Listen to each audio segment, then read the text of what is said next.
경기도 외곽의 한 소도시에 작은 교회가 하나 있었습니다. 교인수 150명 남짓한 어디에서나 흔히 볼 수 있는 평범한 교회였습니다. 예배당은 낡은 상가 건물 3층에 자리 잡고 있었고 엘리베이터도 없어서 무릎이 안 좋은 어르신들은 계단 하나하나를 붙잡고 올라와야 했습니다. 여름이면 에어컨 한 대로 버텼고 겨울이면 창틈 사이로 들어오는 찬바람에 성도들이 패딩을 입은 채 예배를 드리는 곳이었습니다. 이 교회의 담임 목사는 40대 중반의 김 목사였습니다. 신학대학원을 졸업하고 이 교회에 부임한 지 12년 차였습니다.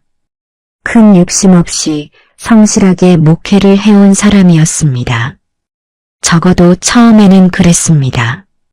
그리고 이 교회에는 한 사람이 있었습니다. 박 장로라고 불리던 72세의 노인이었습니다. 박 장로는 이 교회의 설립 초기 멤버였고 30년 넘게 한 자리를 지켜온 사람이었습니다. 지역에서 중소건설업체를 운영하며 꽤 성공한 사업가였지만 교회에서의 그는 늘 조용하고 겸손한 사람이었습니다. 양복 대신 늘 수수한 점퍼를 입고 다녔고 일찍 와서 예배당 청소를 하는 모습을 자주 볼 수 있었습니다. 박 장로에게는 특별한 습관이 하나 있었습니다. 매주 일요일 헌금 시간이 되면 헌금 봉투에 자신의 이름을 적지 않았습니다. 늘 무기명으로 봉투를 넣었습니다. 그래서 교회 재정 담당자조차 박 장로가 정확히 얼마를 헌금하는지 알지 못했습니다. 다만 한 가지 알 수 있었던 것은 무기명 헌금 봉투 중 유독 두꺼운 것이 하나씩 꼭 있었다는 사실이었습니다. 이 이야기는 바로 그 박 장로와 이 작은 교회에서 시작됩니다. 그리고 이 이야기의 끝에서 여러분은 교회라는 공동체가 가질 수 있는 가장 아름다운 모습과 가장 추한 모습을 동시에 보게 될 것입니다. 이야기의 시작은 3년 전 가을로 거슬러 올라갑니다.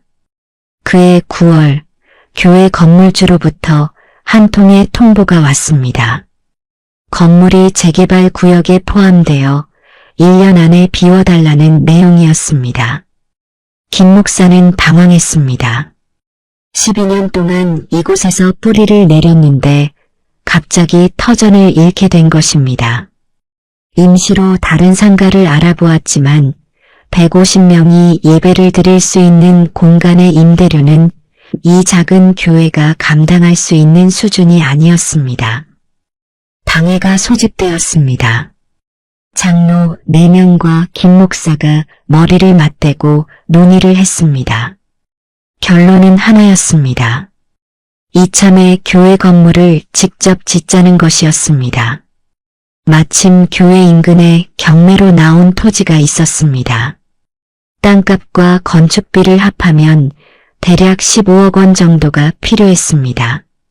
교회 적립금은 2억 원이 채 되지 않았습니다. 은행 대출을 최대한 받아도 7억 원이 한계였습니다. 나머지 6억 원 이상을 건축 헌금으로 모아야 하는 상황이었습니다.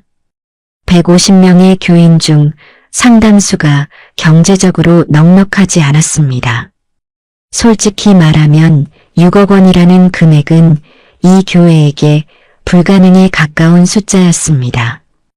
방해가 끝난 후 박 장로가 김 목사를 찾아왔습니다.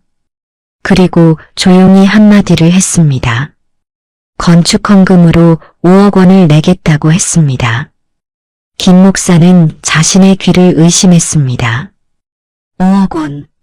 한 개인이 교회 건축을 위해 내놓겠다는 금액이 5억 원이었습니다.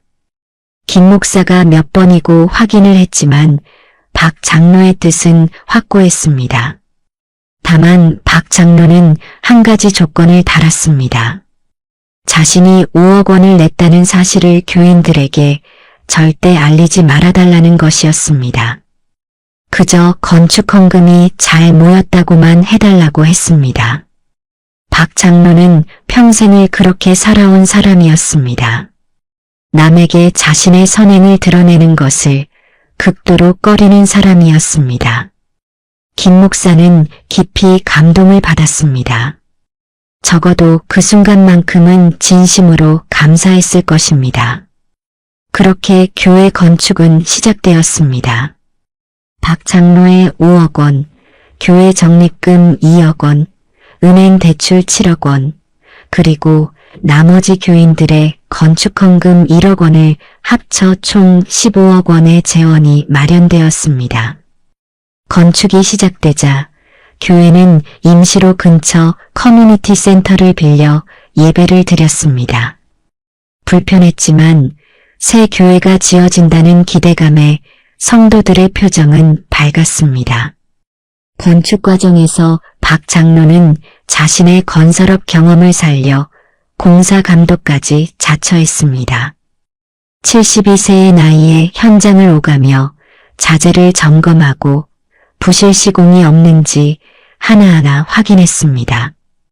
때로는 직접 인부들과 함께 벽돌을 나르기도 했습니다. 교인들은 박 장로가 건축 감독을 하는 것만 알았지 5억 원을 헌금한 사실은 아무도 몰랐습니다. 김 목사와 당회 장로 4명만 아는 비밀이었습니다. 적어도 그때까지는 그랬습니다. 그런데 건축이 진행되면서 김 목사에게 미묘한 변화가 찾아오기 시작했습니다. 새 교회 건물의 설계도를 보면서 김 목사는 점점 욕심이 생기기 시작했습니다. 처음에는 소박하게 200평 규모의 예배당만 지을 계획이었습니다. 그런데 설계를 진행하다 보니 목사 전용 서재도 갖추고 싶었고 넓은 목사실도 필요했고 교육관도 따로 만들고 싶었습니다. 그러다 보니 건축 규모가 점점 커지기 시작했습니다. 김 목사는 당회에 추가 예산을 요청했습니다. 3억 원만 더 있으면 교육관까지 지을 수 있다고 했습니다. 장로들은 난색을 표했습니다. 이미 대출이 7억이나 되는데 어디서 3억을 더 구하냐는 것이었습니다. 그때 김 목사가 박 장로를 바라보았습니다. 아무 말도 하지 않았지만 그 눈빛의 의미를 박 장로는 알아챘습니다. 박 장로는 한참을 침묵했습니다. 그리고 결국 추가로 1억 원을 더 내겠다고 했습니다. 3억 전부는 무리지만 1억은 더 감당할 수 있다고 했습니다. 나머지 2억은 대출을 늘리거나 다른 방법을 찾기로 했습니다. 여기서 한 가지 짚고 넘어가야 할 것이 있습니다. 박 장로는 사업가였지만 5억 원이라는 돈이 그에게도 결코 가벼운 금액은 아니었습니다. 건설업이라는 것이 경기를 많이 타는 업종이고 박 장로의 회사 역시 전성기에 비하면 매출이 많이 줄어든 상태였습니다.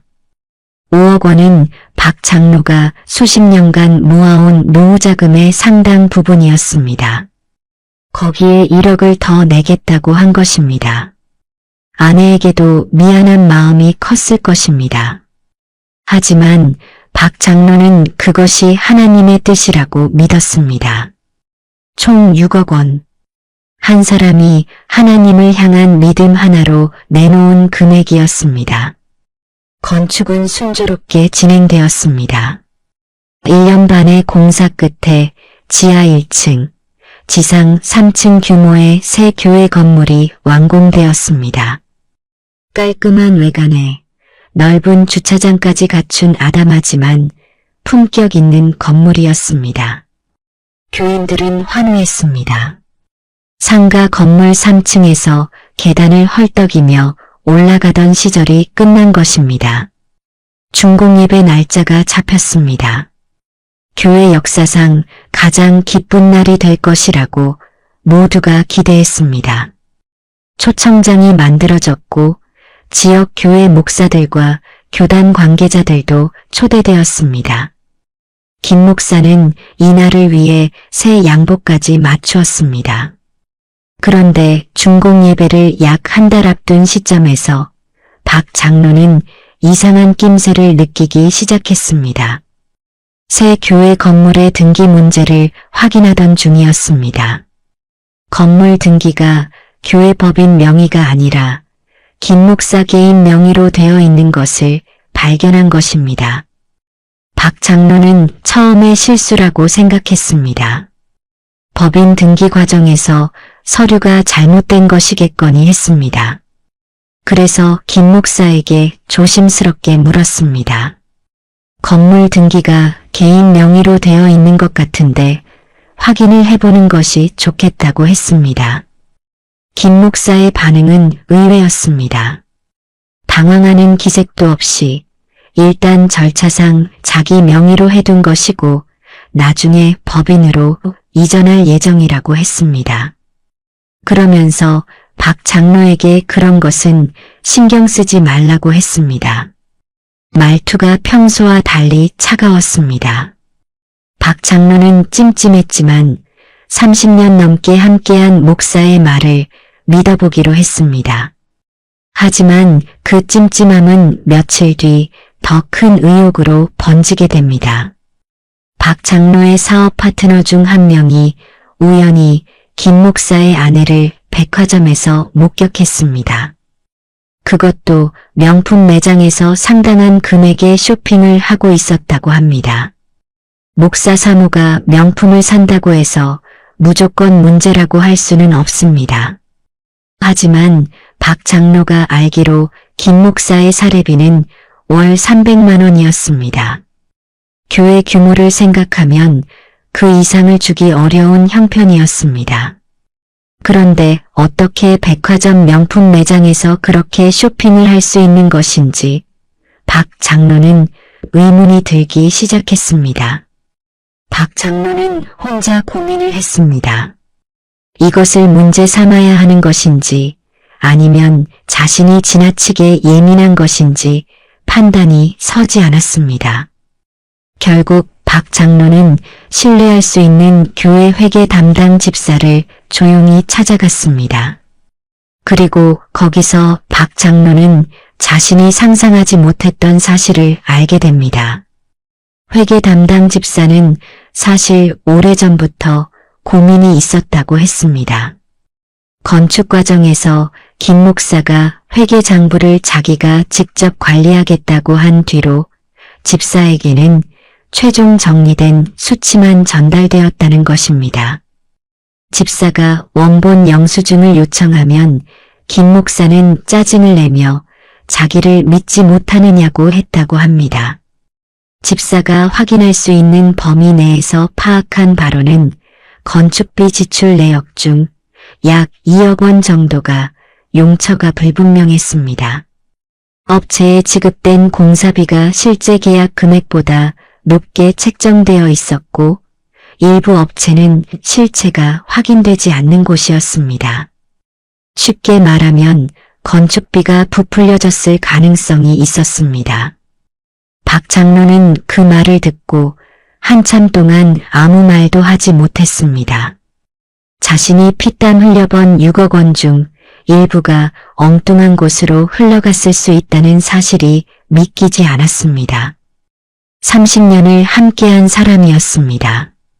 갓 부임했을 때부터 지켜보며 응원했고 아들처럼 여기며 물심양면으로 지원했던 사람이었습니다. 그 사람이 하나님의 집을 짓는 돈에 손을 댔을 수도 있다는 것을 어떻게 받아들여야 할지 박 장로는 알 수 없었습니다. 박 장로는 일주일 동안 밤잠을 이루지 못했습니다. 기도를 했지만 마음이 정리되지 않았습니다. 분노도 있었고 배신감도 있었고 무엇보다 슬픔이 컸습니다. 그리고 일주일간의 기도 끝에 박 장로는 한 가지 결심을 합니다. 중공 예배 날 성도들 앞에서 직접 이야기를 하겠다는 결심이었습니다. 박 장로는 김 목사에게 중공 예배 때 감사의 말씀을 전하고 싶으니 잠시 시간을 달라고 요청했습니다. 설립 초기 멤버로서 소감을 나누고 싶다고 했습니다. 김 목사는 흔쾌히 허락했습니다. 박 장로가 무슨 이야기를 하려는지 전혀 눈치채지 못한 것입니다. 중공 예배 당일이 밝았습니다. 새 교회 건물은 햇살 아래 빛나고 있었습니다. 현관 앞에는 축하 화환들이 줄지어 놓여 있었고 주차장은 이미 가득 차 있었습니다. 교인 150명에 더해 인근 교회 목사들, 교단 관계자들, 지역 유지들까지 합치면 200명이 넘는 사람들이 새 예배당을 가득 채웠습니다. 예배당 내부는 정말 아름다웠습니다. 높은 천장에 은은한 조명, 편안한 좌석, 최신 음향 시스템까지 상가 건물 3층에서 예배를 드리던 시절과는 비교할 수 없는 공간이었습니다. 성도들의 얼굴에는 감격의 눈물이 맺혀 있었습니다. 김 목사는 단상 위에서 환한 미소를 짓고 있었습니다. 새 양복에 반짝이는 구두, 깔끔하게 정돈된 머리, 자신감이 넘치는 모습이었습니다. 그의 옆에는 사모가 앉아 있었는데 역시 새 옷을 차려입고 있었습니다. 예배가 시작되었습니다. 찬양이 울려 퍼졌고 기도가 이어졌습니다. 김 목사의 설교가 시작되었습니다. 김 목사는 준비한 설교를 힘주어 전했습니다. 하나님께서 이 교회를 사랑하셔서 이렇게 아름다운 성전을 허락해 주셨다는 내용이었습니다. 성도들의 헌신과 기도가 이 기적을 만들었다고 했습니다. 여러 차례 감사하다는 말을 반복했습니다. 박 장로는 예배당 뒷줄에 조용히 앉아 그 설교를 듣고 있었습니다. 표정 변화 없이 두 손을 무릎 위에 올려놓은 채 가만히 앉아 있었습니다. 설교가 끝나고 순서지에 적힌 대로 원로성도 감사 인사 시간이 되었습니다. 사회자가 박 장로의 이름을 호명했습니다. 30년 이상 이 교회를 지켜온 장로님께서 감사의 말씀을 전해주시겠다고 안내했습니다. 성도들이 박수를 쳤습니다. 박 장로는 자리에서 천천히 일어났습니다. 걸음이 느렸습니다. 72세의 나이가 느껴지는 걸음이었습니다. 하지만 흔들림은 없었습니다. 단상 위에 올라선 박 장로는 마이크를 잡았습니다. 예배당을 가득 채운 200여 명의 시선이 그에게 쏠렸습니다. 박 장로는 몇 초간 아무 말도 하지 않았습니다. 예배당을 천천히 둘러보았습니다. 높은 천장을, 새 조명을, 편안한 좌석들을, 그리고 맨 앞줄에 앉아있는 김 목사를 바라보았습니다. 그리고 입을 열었습니다. 박 장로는 먼저 이 교회와의 인연부터 이야기했습니다. 32년 전 이 교회가 처음 시작될 때 자신은 40대의 젊은 사업가였다고 했습니다. 사업이 한창 잘 되던 시절이었지만 마음은 늘 허전했다고 했습니다. 그때 이 교회를 만났고 여기서 하나님을 진짜로 만났다고 했습니다. 32년 동안 이 교회에서 기도했고 이 교회에서 울었고 이 교회에서 웃었다고 했습니다. 자녀들이 이 교회에서 유아 세례를 받았고 손주들도 이 교회에서 태어났다고 했습니다. 이 교회는 자신의 인생 그 자체였다고 했습니다. 거기까지는 모두가 예상한 내용이었습니다. 성도들은 고개를 끄덕이며 따뜻한 표정으로 듣고 있었습니다. 김 목사도 미소를 짓고 있었습니다. 그런데 박 장로의 목소리가 조금 달라지기 시작했습니다. 톤이 낮아졌고 말 사이사이에 긴 침묵이 들어가기 시작했습니다. 박 장로는 이 새 건물을 바라보면 감사하면서도 마음이 무겁다고 했습니다. 이 건물이 세워지기까지 많은 분들의 기도와 헌신이 있었는데 그 중에서 한 가지 성도들이 모르는 사실이 있다고 했습니다.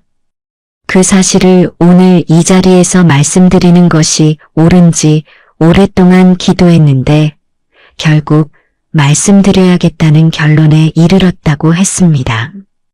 그 순간 예배당의 공기가 미묘하게 변했습니다. 성도들의 표정에서 미소가 조금씩 사라지기 시작했고 뭔가 예상치 못한 이야기가 나올 것 같은 긴장감이 감돌기 시작했습니다.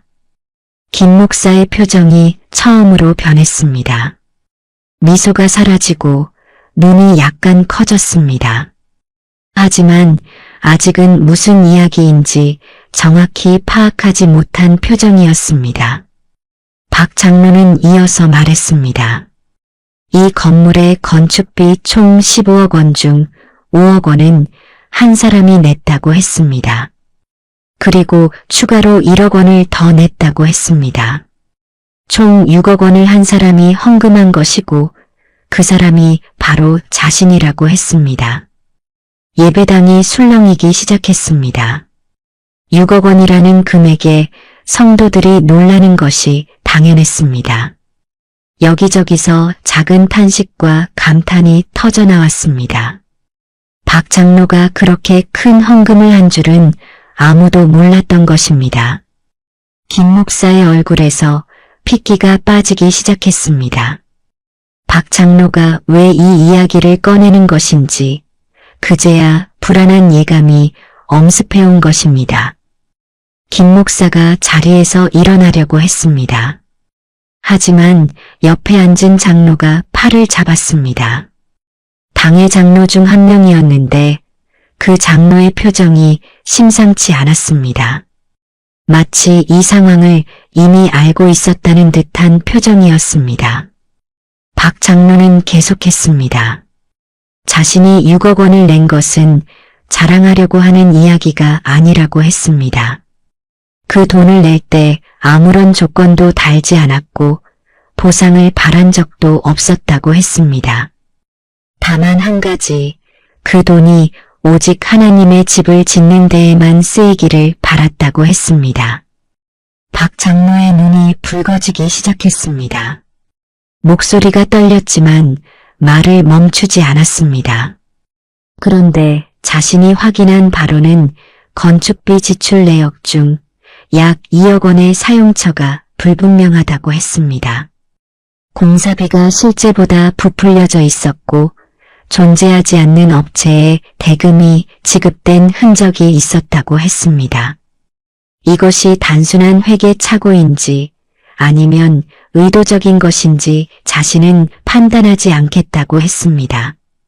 다만 이 아름다운 건물이 깨끗한 돈 위에 서 있는 것인지 아니면 누군가의 욕심 위에 서 있는 것인지 그것만은 분명히 해야 한다고 생각했다고 했습니다.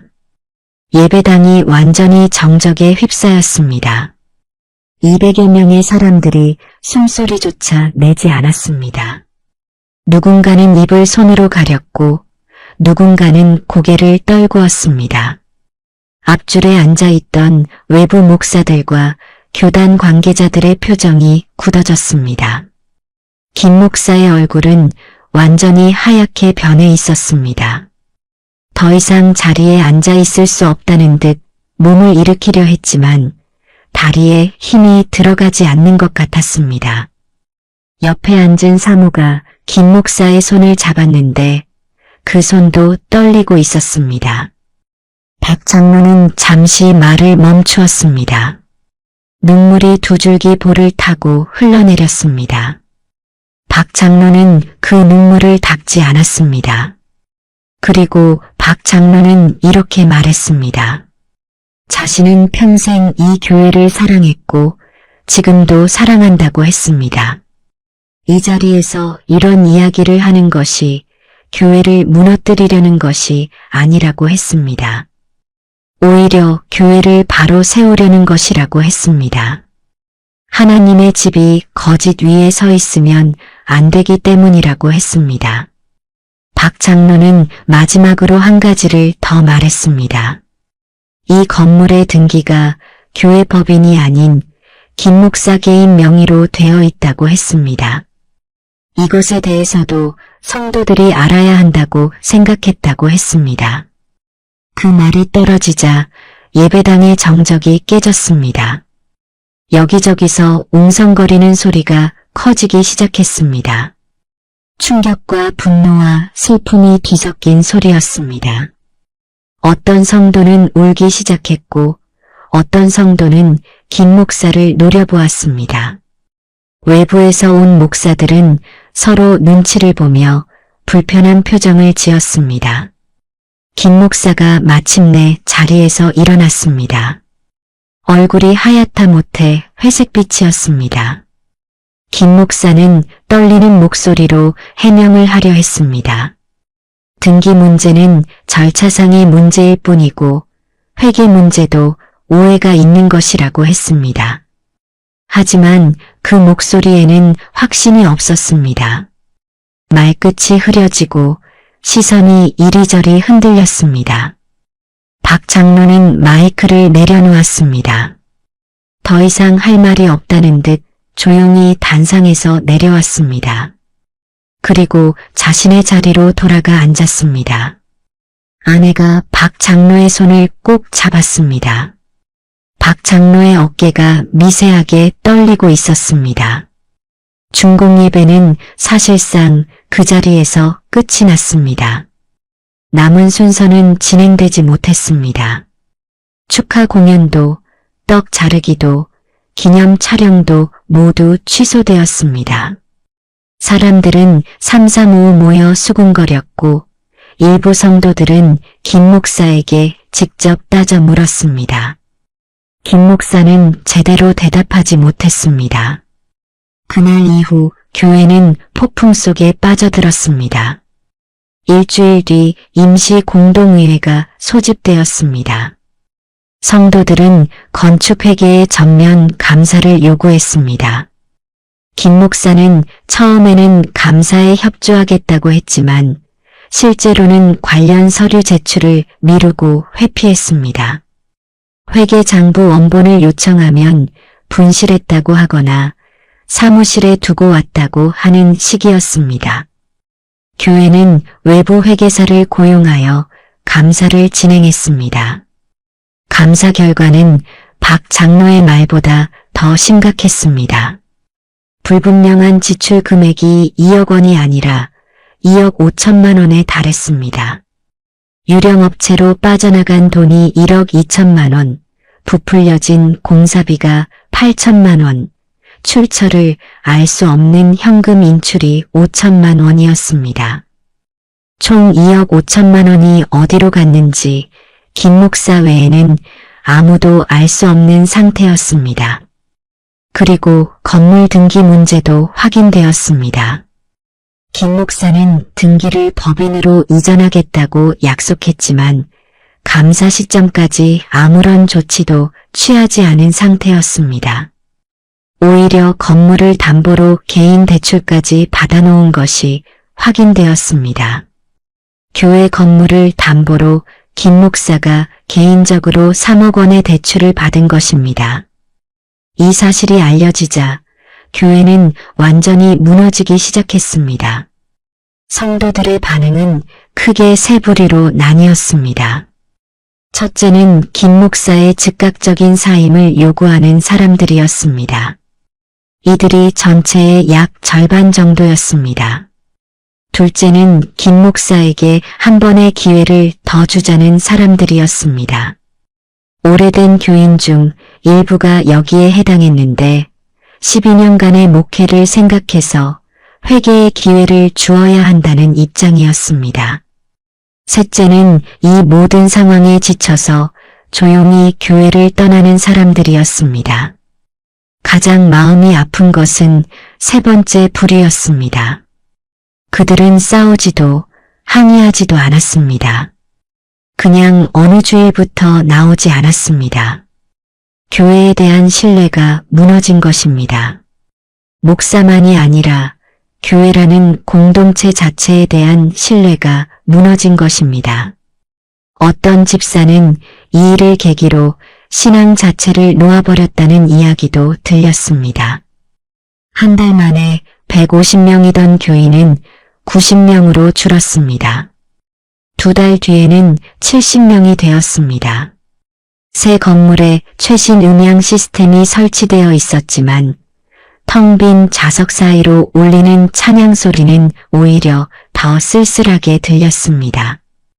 김 목사는 결국 사임했습니다.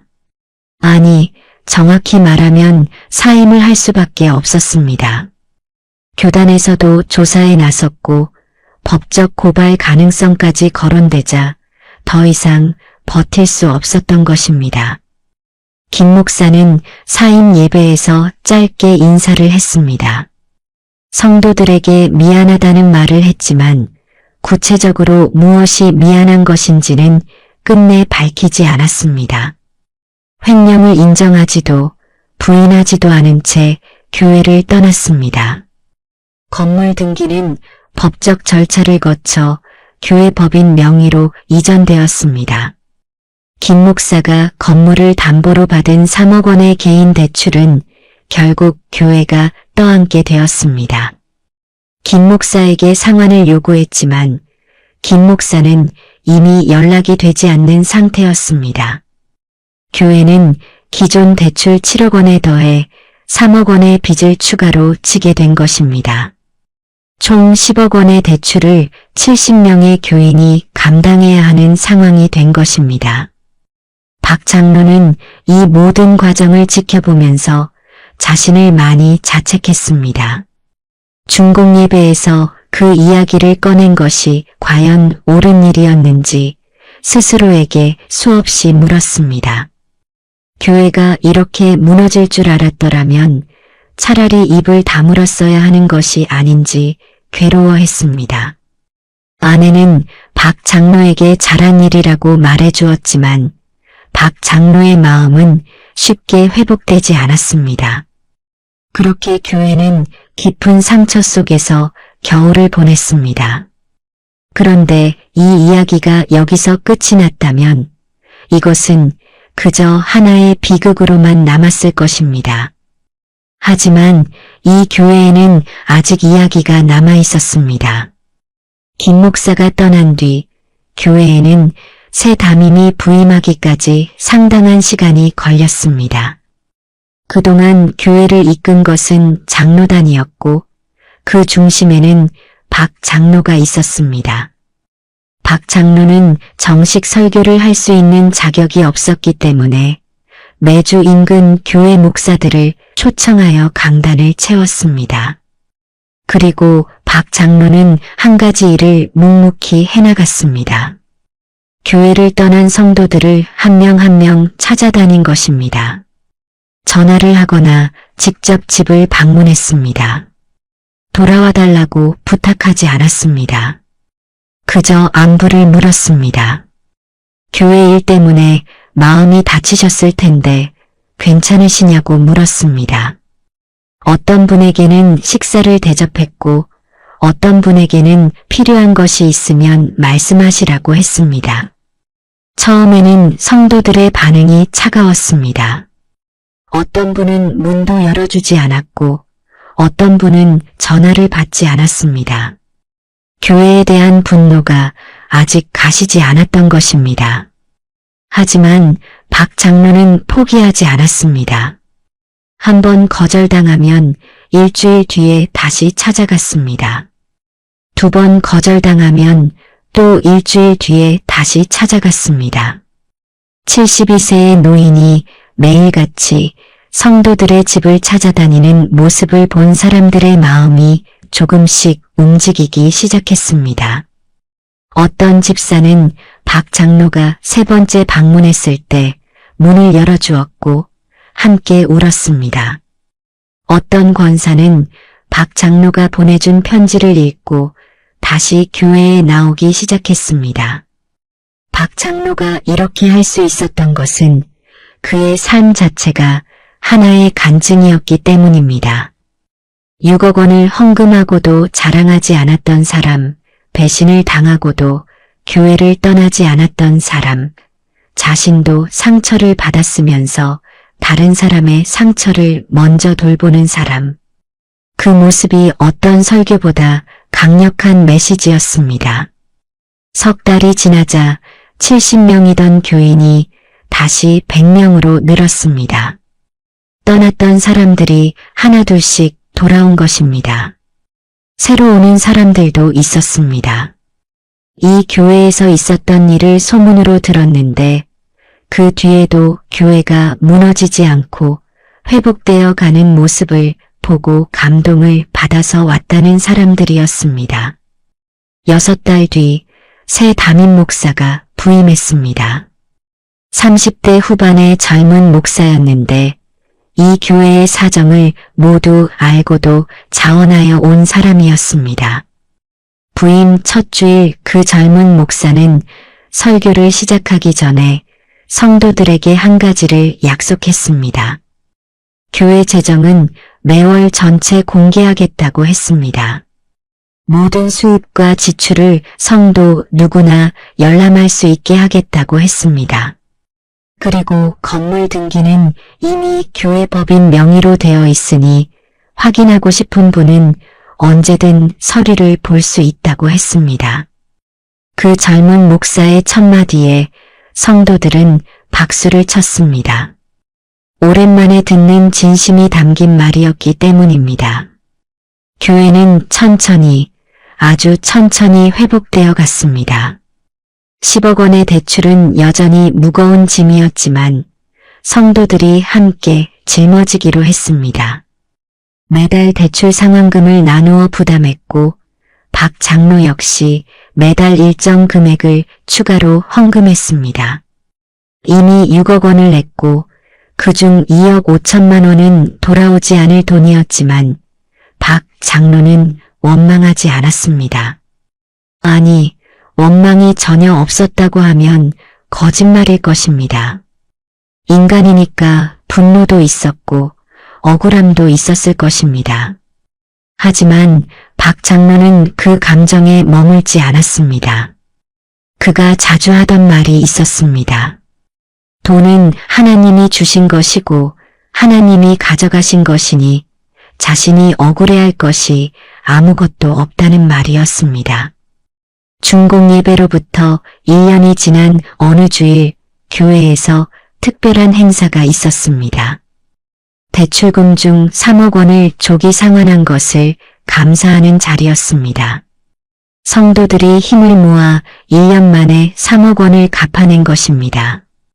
보통의 교회에서는 별것 아닌 일일 수 있지만 이 교회에서는 상징적인 의미가 큰 사건이었습니다. 상처를 딛고 다시 하나가 되었다는 증거였기 때문입니다.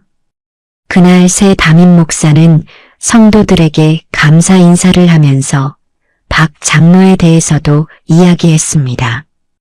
자신이 이 교회에 부임하기로 결심한 이유가 박 장로 때문이었다고 했습니다.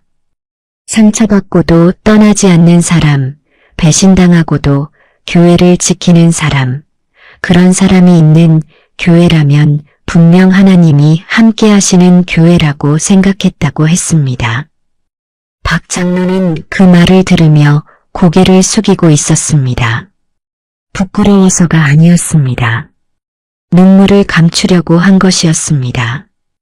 70세가 넘은 노인의 어깨가 조용히 떨리고 있었습니다. 옆에 앉은 아내가 그의 등을 토닥였습니다. 예배가 끝난 후 박 장로는 교회 앞마당에 서서 새 건물을 올려다보았습니다. 1년 전 중공 예배날 이 건물을 올려다보았을 때는 분노와 슬픔뿐이었습니다. 하지만 이제는 달랐습니다. 이 건물은 여전히 같은 건물이었지만 그 안에 담긴 이야기가 달라졌습니다. 이 건물은 한 사람의 탐욕으로 더럽혀질 뻔했지만 또 다른 사람의 헌신으로 다시 깨끗해진 건물이었습니다. 벽돌과 시멘트로 지어진 것이 아니라 결국은 사람들의 눈물과 기도와 용서로 지어진 건물이었습니다. 박 장로가 중공예배 단상에서 마이크를 잡은 그 순간, 김 목사의 얼굴이 하얗게 변했던 그 순간은 이 교회 역사상 가장 아픈 순간이었습니다. 하지만 동시에 가장 정직한 순간이기도 했습니다. 그 정직함이 교회를 무너뜨린 것처럼 보였지만 결과적으로는 교회를 다시 세운 것입니다. 거짓 위에 세워진 평화보다 진실 위에 세워진 상처가 결국은 더 단단한 기초가 된다는 것을 이 교회는 온몸으로 보여주었습니다. 지금 이 교회는 어떻게 되었을까요? 교인 수는 120명 정도가 되었습니다. 전성기의 150명에는 미치지 못하지만 70명까지 줄었던 것을 생각하면 놀라운 회복입니다. 대출금은 아직 5억 원 정도가 남아있지만 꾸준히 갚아가고 있습니다. 새 담임 목사는 매달 재정 보고를 빠짐없이 하고 있고 성도들의 신뢰 속에서 교회를 이끌어가고 있습니다. 박 장로는 올해 75세가 되었습니다. 건강이 예전 같지는 않습니다. 무릎이 안 좋아서 지팡이를 짚고 다니기 시작했습니다. 하지만 주일이면 여전히 가장 먼저 교회에 도착합니다. 예배 시작 1시간 전에 와서 예배당 의자를 하나하나 닦습니다. 누가 시킨 것도 아니고 누가 알아주는 것도 아닙니다. 30년 넘게 해온 습관이 지금도 이어지고 있는 것입니다. 헌금 봉투에는 여전히 이름을 적지 않습니다.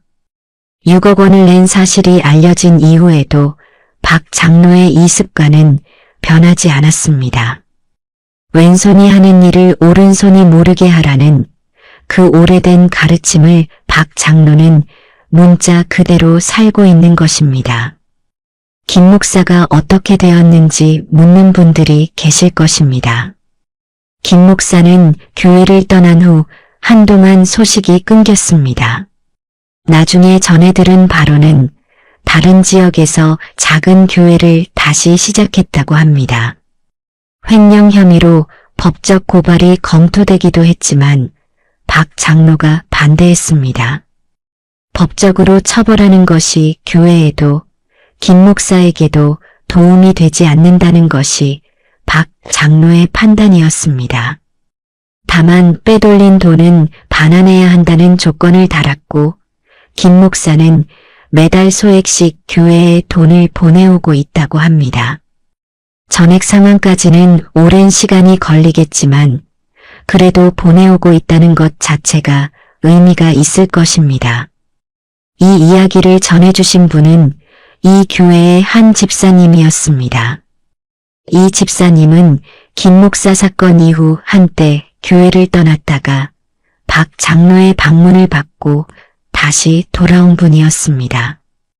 이 집사님이 이 사연을 보내주신 이유는 하나였습니다. 박 장로 같은 분이 있다는 것을 세상에 알리고 싶었다고 했습니다. 교회에서 상처받은 분들이 많다는 것을 안다고 했습니다. 목사에게 실망하고 교회 시스템의 환멸을 느끼고 결국 신앙까지 놓아버리는 분들이 있다는 것을 안다고 했습니다. 하지만 그런 상처 속에서도 묵묵히 자리를 지키는 사람들이 있다는 것을, 교회의 본질을 끝까지 붙들고 있는 사람들이 있다는 것을 이 이야기를 통해 전하고 싶었다고 했습니다. 저는 이 사연을 읽으면서 오래 생각했습니다. 박 장로의 선택은 쉬운 것이 아니었습니다. 중공예배 단상에서 진실을 말하는 것, 그것은 교회를 살리는 행위일 수도 있고 교회를 무너뜨리는 행위일 수도 있는 양날의 칼이었습니다. 실제로 그 직후 교회는 무너지는 것처럼 보였습니다. 사람이 떠나고 신뢰가 깨지고 공동체가 해체되는 것처럼 보였습니다. 하지만 시간이 지나고 보니 그 진실이 결국 교회를 살렸습니다. 골마있던 것을 터뜨리지 않았다면 그 교회는 겉으로는 멀쩡하지만 안으로는 썩어가는 공동체가 되었을 것입니다. 언젠가는 더 큰 방식으로 무너졌을 것입니다. 진실은 때로 잔인합니다. 하지만 거짓으로 유지되는 평화보다 진실로 인한 상처가 결국은 더 나은 결과를 만든다는 것을 이 교회의 이야기는 증명하고 있습니다. 그리고 한 가지 더 생각한 것이 있습니다. 박 장로가 6억 원을 헌금한 것도 대단하지만 그보다 더 대단한 것은 배신당한 후에도 교회를 떠나지 않았다는 것입니다. 자신의 돈이 횡령당했다는 것을 알았을 때 대부분의 사람이라면 분노하여 교회를 떠났을 것입니다. 법적 소송을 하고 언론에 알리고 교회와 완전히 인연을 끊었을 것입니다. 그것이 인간적으로 당연한 반응입니다. 하지만 박 장로는 그렇게 하지 않았습니다. 진실을 밝히되 교회를 떠나지 않았고 문제를 지적하되 공동체를 포기하지 않았습니다. 그리고 교회가 무너진 자리에서 성도 한 명 한 명을 찾아다니며 다시 세웠습니다. 그것이 바로 진짜 신앙이 아닐까 합니다. 모든 것이 잘 될 때 교회에 나가는 것은 누구나 할 수 있습니다. 하지만 모든 것이 무너졌을 때에도 그 자리를 지키는 것, 배신당하고도 사랑을 멈추지 않는 것, 그것은 아무나 할 수 있는 일이 아닙니다. 박 장로의 6억 원보다 더 값진 것은 중공예배 이후 교회를 떠나지 않은 그 발걸음이었고, 떠난 성도들을 찾아다닌 그 발걸음이었고, 지금도 주일마다 가장 먼저 교회에 도착하여 의자를 닦는 그 발걸음입니다. 오늘 이 이야기를 들으신 분들 중에 혹시 교회에서 상처를 받으신 분이 계실 수 있습니다. 목사에게 실망하시거나 교회 안의 불의에 환멸을 느끼시는 분이 계실 수 있습니다. 그 마음은 충분히 이해합니다. 그 상처는 진짜이고 그 분노는 정당합니다. 다만 이 이야기를 통해 하나만 기억해 주셨으면 합니다. 교회에 상처를 주는 사람이 있지만 동시에 그 상처를 치유하는 사람도 있다는 것입니다. 교회를 무너뜨리는 사람이 있지만 동시에 무너진 교회를 다시 세우는 사람도 있다는 것입니다. 박 장로 같은 사람이 어딘가에 있습니다. 아마 여러분의 교회에도 한 분쯤은 계실 것입니다. 남들이 알아주지 않아도 묵묵히 자리를 지키는 이름 없이 빛나는 사람이 분명히 있을 것입니다. 이 이야기는 한 교회의 비극이자 회복의 기록입니다. 그리고 이 기록의 중심에는 건물이나 돈이 아니라 한 사람의 믿음이 있었습니다. 그 믿음이 건축헌금 5억 원보다 더 단단한 기초가 되어 무너진 교회를 다시 세운 것입니다. 오늘도 박 장로는 교회 의자를 닦고 있을 것입니다. 무기명 헌금 봉투를 넣고 있을 것입니다. 그리고 조용히 기도하고 있을 것입니다. 자신의 교회가 자신이 30년 넘게 사랑한 이 작은 공동체가 하나님의 뜻 안에서 계속 서 있기를 기도하고 있을 것입니다. 이상으로 오늘의 간증 사연을 마치겠습니다. 들어주셔서 감사합니다.